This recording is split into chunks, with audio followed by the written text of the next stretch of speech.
निर्वर्णा पदं वाक्यमित्यास्पदचतुष्टयम् यस्याः सूक्ष्मादिभेदे वाग्देवीं तामुपास्महे।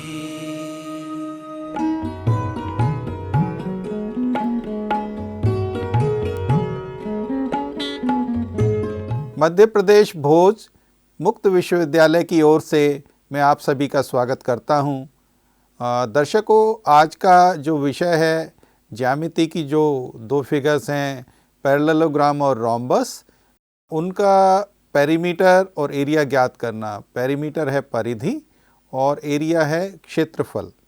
आज के सत्र का जो लर्निंग आउटकम है वह यह रहेगा कि after this session the participants will be able to deliver an effective session to find perimeter and area of rhombus and parallelogram. इस सत्र के उपरांत प्रतिभागी रोम्बस और पैरेललोग्राम की परिधि और क्षेत्रफल के विषय में एक प्रभावी सत्र डिलीवर करने में सक्षम होंगे।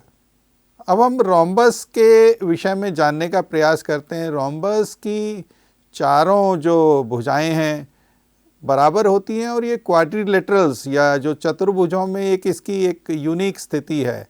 और रोम्बस के जो डायगोनल या कर्ण हैं एक दूसरे को राइट एंगल पर काटते हैं, मतलब राइट एंगल पर बाइसेक्ट या आधा आधा अर्ध उसमें विभाजित कर देते हैं।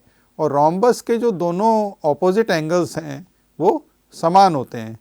वास्तव में रोम्बस एक पैरेललोग्राम की एक स्पेशल कैटेगरी है जिनको हम दैनिक लाइफ में डायमंड या डायमंड जैसी फिगर के रूप में भी जानते हैं। सर्वप्रथम हम रोम्बस की परिधि को ज्ञात करने का प्रयास करते हैं। यदि रोम्बस की साइड एक साइड डी है तो रोम्बस की परिधि P जो है वो 4 टाइम्स या D के 4 गुना के बराबर होगी। यदि हमें परिधि ज्ञात है तो हम रोम्बस की एक भुजा को ज्ञात कर सकते हैं, और यदि रोम्बस की हमें एक भुजा ज्ञात है तो हम उसकी परिधि को ज्ञात कर सकते हैं। अब हम रोम्बस का क्षेत्रफल जानने का प्रयास करते हैं।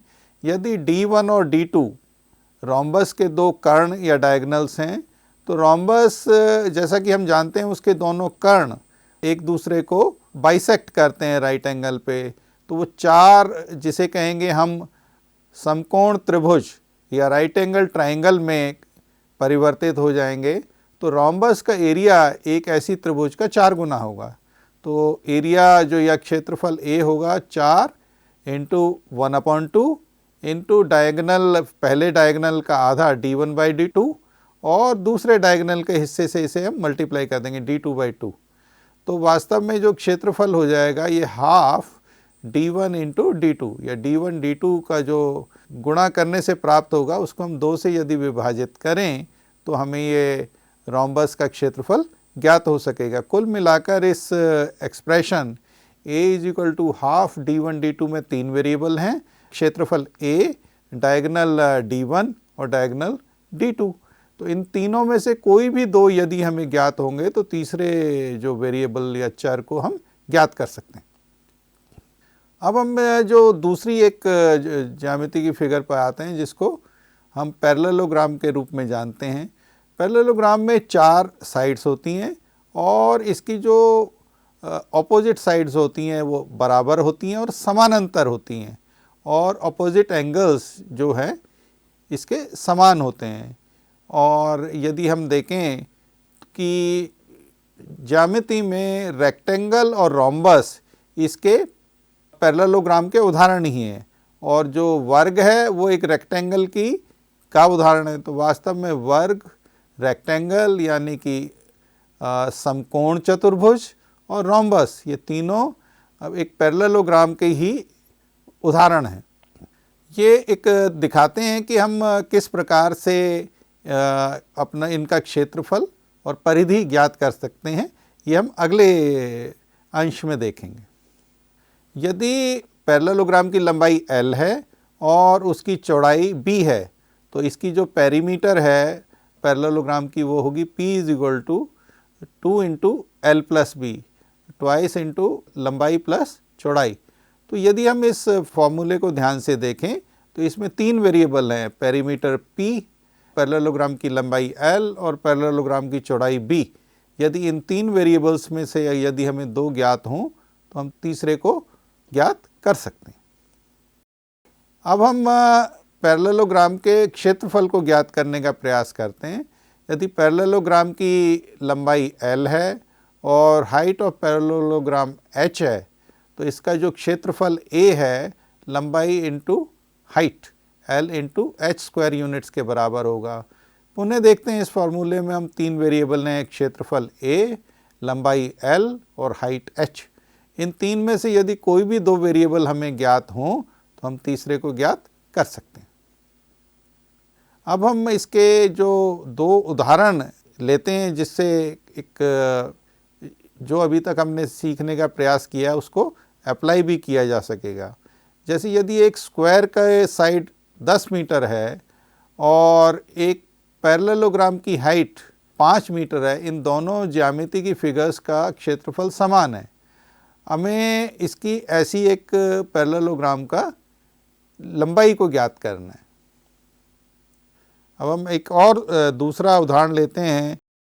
हमारे पास में एक समकोण चतुर्भुज या रेक्टेंगल है जिसकी लंबाई 10 मीटर है और चौड़ाई 8 मीटर है, एवं एक वर्ग या स्क्वायर है जिसकी एक भुजा 5 मीटर के बराबर है। इन दोनों जो ज्यामिति की फिगर्स हैं इनके क्षेत्रफल को जोड़ दिया जाता है और इसमें से एक जो पैरेललोग्राम है जिसकी लंबाई 10 मीटर है और हाइट 5 मीटर है के क्षेत्रफल को घटा दिया जाता है।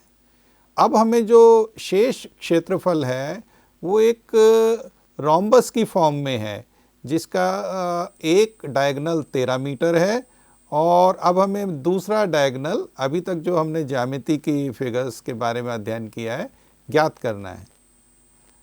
आज के सत्र में जो हमने सीखने का प्रयास किया है वो है रोम्बस और पैरेललोग्राम। इन दोनों ज्यामिति की फिगर्स का पहले पेरीमीटर ऑफ रोम्बस, उसके फॉर्मूले को हमने उपयोग करना सीखा। फिर रोम्बस के क्षेत्रफल को कैसे ज्ञात करते हैं उसका उपयोग किया गया। तत्पश्चात पैरेललोग्राम की पेरीमीटर किस प्रकार से ज्ञात की जाती है और पैरेललोग्राम का एरिया किस प्रकार से ज्ञात किया जाता है उसको बारे में जानने की प्रयास किया गया। धन्यवाद।